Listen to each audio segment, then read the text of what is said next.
work and happiness.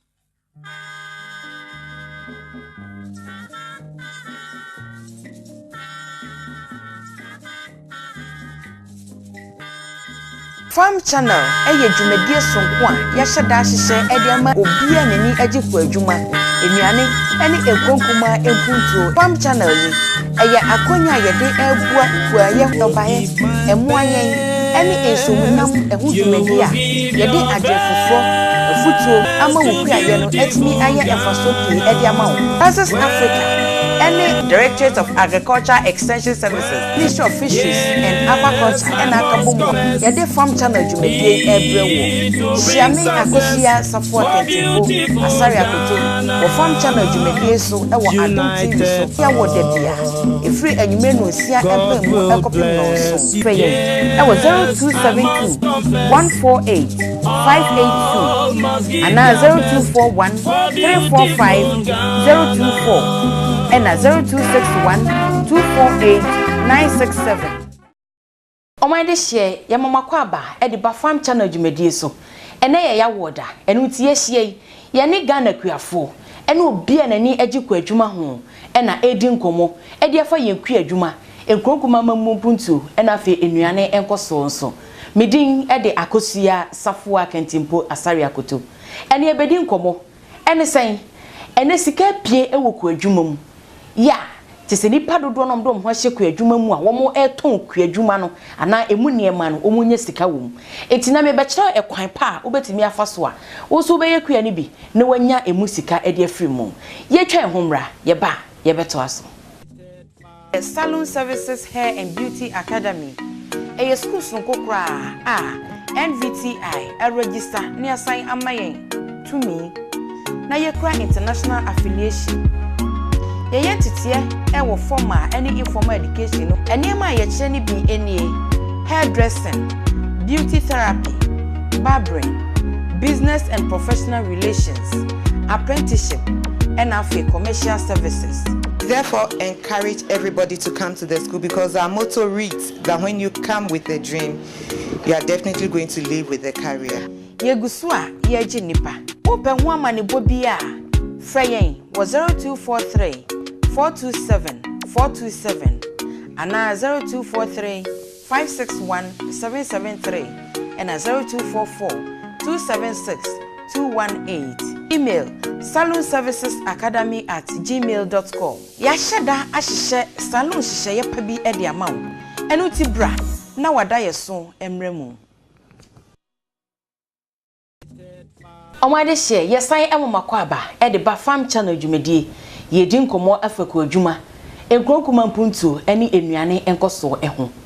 Sene da bia ye no akuafo chiame Tony Mesa Brampa enenso waye krado wode ne nkomo de ye afutuo ne nsempade ebro na ohia ye bekọ ya sempa ye de atopon no so enko ba bia ni eti akuafo chiame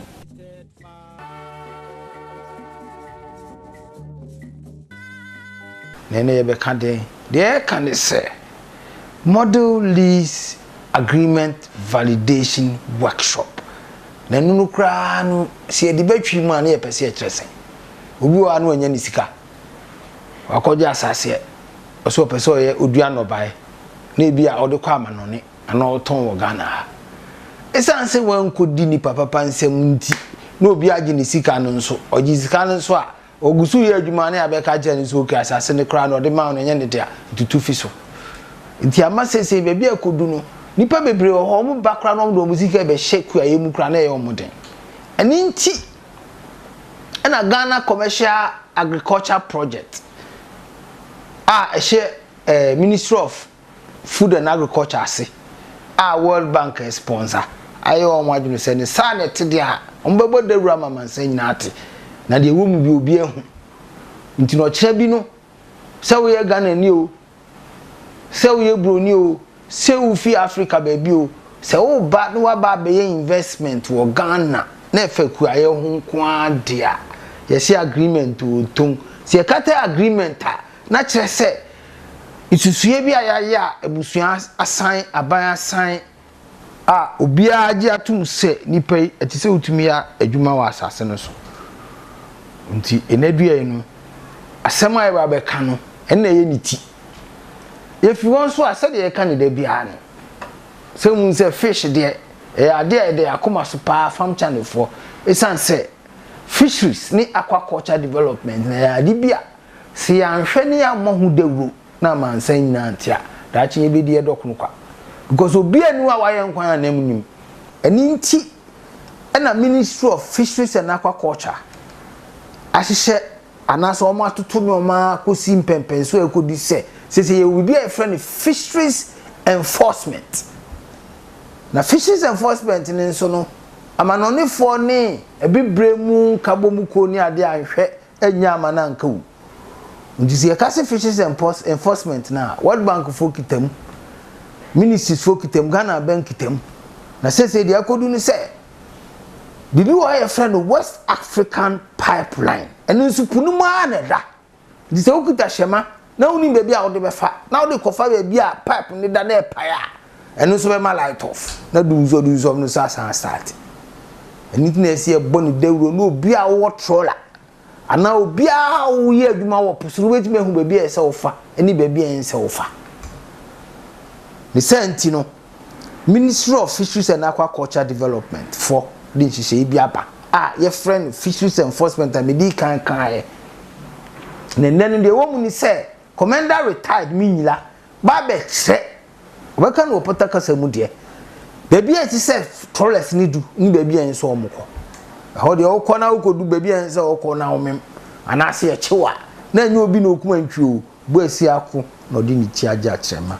ahaya meti ekwafo hene me de ne me paa ne sɛ nka Ghana man tumpɔn na de SSS no ense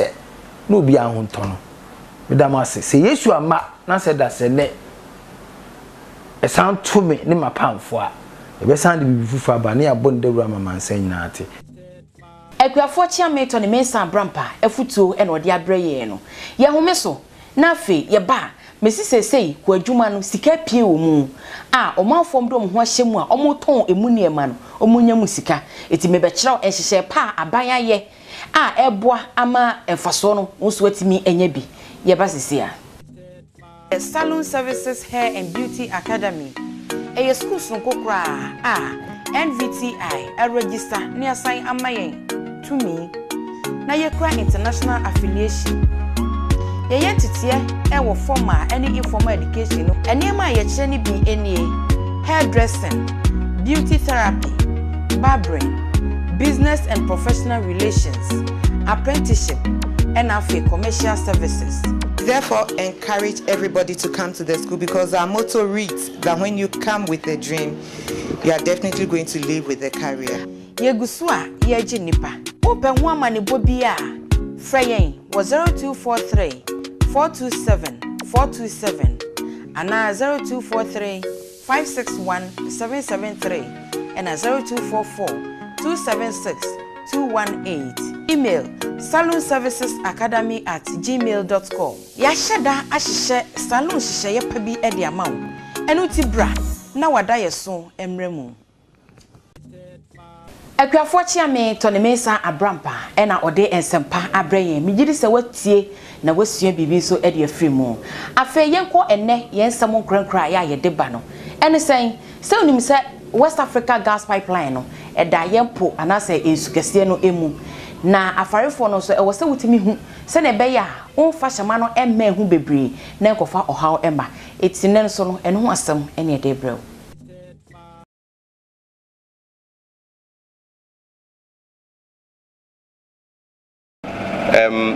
What I was saying is that the West African Gas Pipeline, which is offshore, is having a protection zone, 1 nautical mile other side of it. Within this zone, bottom trawling especially is strictly prohibited. And so vessels are not expected or they are not supposed to trawl within this zone. Anchoring is not also permitted. And so if you go contrary to any of this and you are picked up by the security agencies, you probably will have to face the law. And so we appeal to trawler owners to educate their captains so that they will avoid this restricted zone. It is the same thing with any other offshore installations. They should not see the pipeline protection zone as something completely different from what the other offshore installations, such as the oil rigs or the FPSO, is entitled to. They should be treated similarly. We have 106 trawlers operating in the country. Our office is at the NAFAC Fisheries, NAFAC Association in Tama here, near AFCO Fisheries. That's where our office is. We are benefiting from this VMS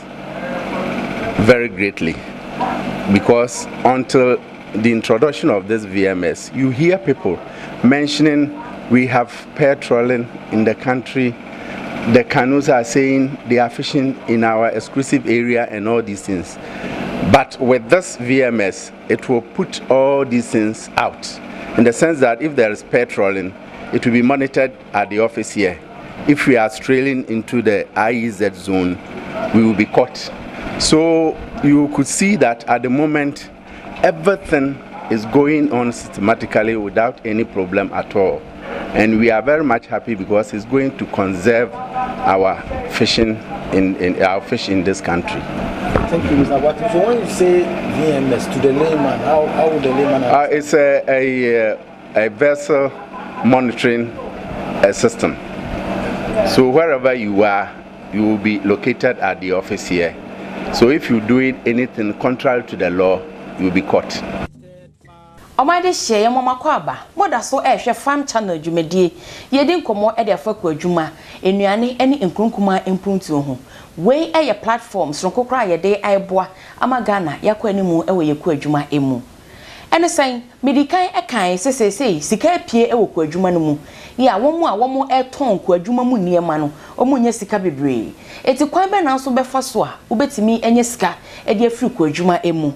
ene san sebe ya asan hihye betimi akoso nti no aban e de hihye bia ba watu din model land lease agreement a eye apam na pam no ane say asase wuranom ene omafo a womu sika womu de hye enwuma mu mekire investors no won betimi akwa apam na nam so ama asase wuranom atimi agya asase no e de ama sa investors no ama womu so atimi nya asase ni bi e de ayekuya na waye encheche dwumadie mekire workshop bi e wododowa a Ghana Commercial Agriculture Project eye GCAP ena eye sa encheche dwumadie no na bra dwumadie no ekoso no owura Alabi Bote ya ono any project coordinator e de sempi etudwa o cheche hye mu e de akire omanfo ne di kan o se wei e beboa amanye se obi sori ya no akwakofo obi asase na wode ayekuya krata bia na so ebewi ase na so manso e de ohawaba wo encheche ya se no wo hwe ekwan a wonam sa agreement anase apami so ebeboa ama ankrankre womo etimidu won sika ahye ku adwuma mu afi ku adwuma efo nketenkete ne ade no womo so ebetimi enya ensase na baabi a womo no baye kro womo de bekọ akoton ene ade nyina no ebetimi akoyie afi so mo hwekwan a womo beboa ama enkran ha titiri no kra no yetimi emma ku adwuma no aye adwuma yie na omafo nya musika ene baabi a ye de sada eye hihye nyina no ekuafo ho so ebetimi enya eho emfaso sa wo hwe Ghana Commercial Agriculture Project anase GCAP here na womo eboa ama senem di kan ye no te se enkran ha ene baabi a ye de sada eye hihye nyina no ekuafo omoho wo betimi enya ho mfaso project coordinator Mr. Alabi Bote ekirechire mu a na chese wo pese ankrankra edi yie ewo ku adwuma ho hihye emu eno nti no de hihye bi etisa eba sa project ya ye ken no edi kan kra enya sika e de free World Bank ya eye America's can dollar opepem ha $100 million ena eye besia World Bank e de aboso mo fanma project ne nkoso ena afi USAID enso edi sika eno ye grants esom America's can dollar opepem aduanan enum $45 million enso e de eboa sa wo hwe ohawa hodo a ehye bi etisa no etimi edi ba na sebe ya sa hawo no yebetimi abra no ase ana etimi emma bionti no GCAP ehye no ede ehye bebregu fom ya wote abedwakuo bi a eye consultant a wode omunim de ebeboa acheche kwan ye faso enya nsase na ye de nsase eye ku adwuma na sika piemu ema enfaso so ekọ ema won a wom do ho ehyemu ebi afei echeche mu nso no wom ko obi nyina na wo kire mo kwan pa wo betimi afaso na woni ensase wuranom ene mo sika mo de hye enwuma mu gyetire nyina no ebedi nsa wo so pa na obi ahyehye etimi akoyie ede ama won san hyehye eye hyehye a aba ye bo na tenase na ye hwe ni mu se ebeboa ama commercial agriculture se ku adwuma ye ton emu no ban ne ade nyina no etimi akoso yie amakuafo nso etimi adi. This validation workshop this one remarks another significant milestone in the development of commercial agriculture in the country. We are indeed fortunate to have the architects of various innovative ideas in our midst today. Your representation is a true refreshing of the needed stakeholder coordination and collaboration needed to transform the agriculture sector. The Ministry of Food and Agriculture furthers to target intervention towards increased agricultural productivity, improve smallholder farmers' income and livelihoods, and increase contribution of agriculture to the country's GDP. Mr. Chairman, it is in recognition of the important role of commercial agriculture towards achieving this objective that the Ministry of Food and Agriculture sourced financing from the World Bank and then the USAID to finance GCAP. I mean, the World Bank is contributing a credit of $100 million and the USAID a grant of $45 million. GCAP aims to increase agricultural productivity and to improve livelihoods via increased access to land, why we have gathered here, private sector finance and input-output markets by smallholder farms and others engaged in commercial agriculture in the Accra Plains and then SADA. But this document will go beyond these two areas because it's going to be something that will be used as a template, as a guideline nationwide. The implementation of the Ghana Commercial Agreement will obviously involve voluntary agreements between investors and landowners over land use rights. The development of the model lease agreement and community guidelines will indeed be beneficial to the efforts of attracting commercial investors in the following ways. It will offer protection to land-owning communities and ensure that investment yield socially acceptable, environmentally sustainable, and economically rewarding outcomes for all parties involved. It will provide a pathway that will guide commercial agriculture investors to obtain and maintain social license to operate by offering investors, landowners, and federal community a set of term lease and conditions that are grounded in local and international best practices. It will serve the purpose of promoting equitable profit sharing by men, women, and communities affected by investment, and also supporting the capacity of development of participating communities in areas such as negotiation, mediation, legal issues, and transparency, while supporting the sustainable and productive use of the land. It will enable communities to actively participate in negotiations over rent, lease period, and other monetary and non-monetary provisions. It will reduce the land-related risks, such as threats to viability of investment due to land tenure systems, high expectations for communities, and associated unanticipated costs for investors, by supporting the development of equitable and socially acceptable voluntary agreements with communities. Distinguished ladies and gentlemen, Mr. Landesa will present the final report and recommendation at this validation workshop, which brought together the key figures in order to receive comments, inputs, and make needed revisions to the final report. In addition, the consultant will receive inputs and feedback from workshop participants gathered here and incorporate information to the final reports. It is my hope that you will bring your varied experience on the subject matter to bear during the sessions. Mr. Chairman, fellow President, I wish to highlight the following key issues for your consideration as we deliberate and discuss the draft final report after the consultant presentation. Power imbalance between chiefs, traditional authorities, and their subjects,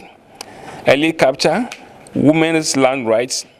consolidation of land rights in the hands of a few, food security, unrealistic community expectations, and risks of future fevers, just to mention a few. Let me express my sincere thanks to Mr. Landesa for making this important workshop possible. On this note, we wish to welcome you all to this very important stakeholder validation work. We shall rely on your expertise and contribution in fine-tuning strategies and recommendations made by the consultant in order to make the report a viable and living document and make the anticipated impact in the agriculture sector. Thank you, and God richly bless you. Omande hye ena so ha ena brebe ma yekwan amia the farm channel dwumadie no asi kai na hye so se ya wo de bia no nsia mpa mu ekosi no nso sabre ya wodu afidie no beto Adom TV na wahwe yen na menu mienu ye di nkomo e de afa Ghana yenku adwuma enuane ani enkonkuma empuntu ho mepa cha se wo adwadie bia opese bo ho dawro ma ewiase amansa nyina ete nea ekoso efo wadwuma wo ya fabra ne mo ho dawro e wo farm channel yi so obetimi afre yen e wo 0272 148582 0272 148582 yabajo so ne no be business programming obetimi asan hwe ne bio e wo YouTube so e ye farm channel Ghana ne yaka nyina no obetimi asan akwakutie bio na aboa medin e de akosua safua kentimpo asari akoto nyakopon enka ho na dasene yensan ehia e wo farm channel dwumadie so hwe ho so ye